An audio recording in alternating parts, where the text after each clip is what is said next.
ಎಷ್ಟು ಖರ್ಚಾಗುತ್ತೆ ಅಷ್ಟು. ಹೋದ ವರ್ಷ 40 ಕೋಟಿ ಆಗಿತ್ತು. ಈ ವರ್ಷ ಎಷ್ಟು ಖರ್ಚಾಗುತ್ತೆ ಅಂತ ಅವ್ರು ಎಕ್ಸಿಕ್ಯೂಟಿವ್ ಕಮಿಟಿ ತೀರ್ಮಾನ ಮಾಡ್ತಾರ, ಅದು ಮಾಡ್ತೀವಿ. ಹೋದ ವರ್ಷ ಒಟ್ಟು 40 ಕೋಟಿ ಹಳೆಯದು ಎಲ್ಲ ಬಿಲ್ಗಳೆಲ್ಲ ಚುತ್ತ ಮಾಡಿ 40 ಕೋಟಿ ಎಷ್ಟು ಖರ್ಚಾಗಿತ್ತು. ಈ ವರ್ಷ ಎಷ್ಟು ಖರ್ಚಾಗುತ್ತೆ ಅಂತ ಎಕ್ಸಿಕ್ಯೂಟಿವ್ ಕಮಿಟಿನಲ್ಲಿ ಹೇಳ್ತಾರೆ, ಅದ್ರ ಮೇಲೆ ಮಾಡ್ತೀವಿ.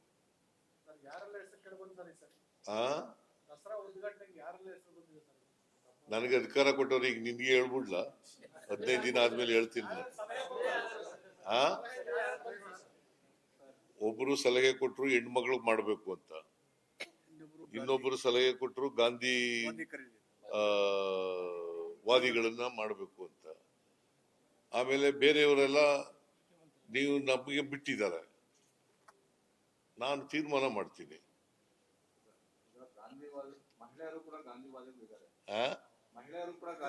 ಇಲ್ಲ ಇಲ್ಲ ಇಲ್ಲ,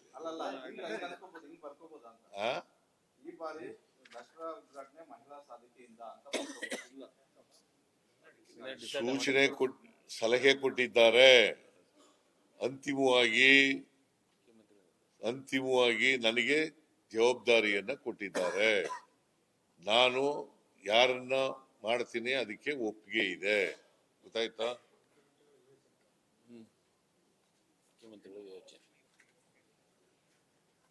ಓಕೆ, ಥ್ಯಾಂಕ್ ಯು.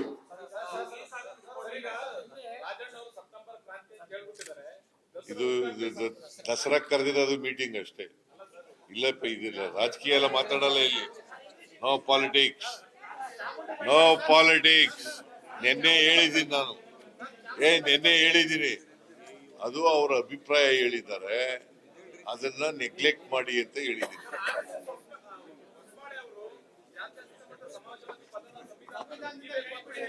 ಯಾರು?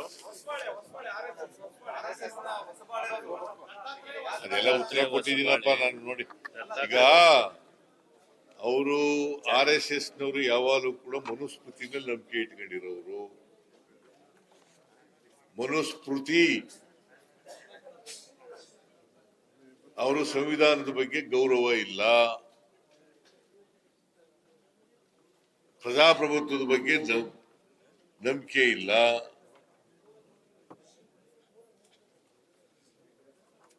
ಅವರು ಮತ್ತೆ ಸಂವಿಧಾನ ಬದಲಾವಣೆ ಆಗ್ಬೇಕು, ಮನುಸ್ಮೃತಿ ಜಾರಿ ಬರಬೇಕು ಅಂತಕ್ಕಂಥ ಮನಸ್ಥಿತಿ ಇರ್ತಕ್ಕಂಥವ್ರು. ಅವರು ಅದು ಬಿಟ್ಟು ಇನ್ನೇನು ಹೇಳಕ್ಕಾಗತ್ತೆ? ಸಂವಿಧಾನ ಕಾನ್ಸ್ಟಿಟ್ಯೂಂಟ್ ಅಸೆಂಬ್ಲಿನಲ್ಲಿ ಚರ್ಚೆಯಾಗಿ ತೀರ್ಮಾನ ಆಗಿರ್ತಕ್ಕಂಥದ್ದು. ಕಾನ್ಸ್ಟಿಟ್ಯೂಂಟ್ ಅಸೆಂಬ್ಲಿನಲ್ಲಿ ಚರ್ಚೆಯಾಗಿ ತೀರ್ಮಾನ ಆಗಿರ್ತಕ್ಕಂಥದ್ದು. ಬಾಬಾ ಸಾಹೇಬ್ ಅಂಬೇಡ್ಕರ್ ಅವರು ಇದರ ಅಧ್ಯಕ್ಷರಾಗಿ ರಚನೆ ಮಾಡಿರ್ತಕ್ಕಂಥದ್ದು. ಅದ್ರ ಮೇಲೆ ಚರ್ಚೆ ನಡೆದಿದೆ.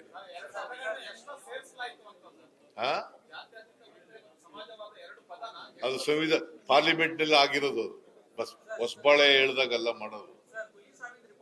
ಪಾರ್ಲಿಮೆಂಟ್ ನಲ್ಲಿ ಚರ್ಚೆಯಾಗಿ ಅದು ಅಮೆಂಡ್ಮೆಂಟ್ ಆಗಿರೋದು. ಇಲ್ಲ ನಡೆಯಮ್ಮ,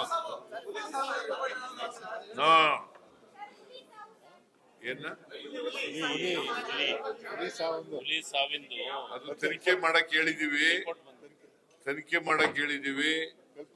ನನಗೆ ಇರ್ತಕ್ಕಂಥ ಇನ್ಫಾರ್ಮೇಶನ್ ಪ್ರಕಾರ ಕೆಲವ್ರನ್ನ ಅರೆಸ್ಟ್ ಮಾಡಿದ್ದಾರೆ. ಅದು ತನಿಖೆ ನಡೆಯುವಾಗ ಅದು ಏನ್ ರಿಪೋರ್ಟ್ ಬರ್ತದೆ, ಯಾರು ತಪ್ಪಿತಸ್ಥರು ಅಂತಾರೆ, ಅವ್ರ ಮೇಲೆ ಶಿಕ್ಷೆ ಮಾಡ್ತೀವಿ. ನ್ಯೂಸ್ ಫಸ್ಟ್, ನಿರ್ಭೀತಿಯಿಂದ ನಿಮ್ಮ ಪರವಾಗಿ.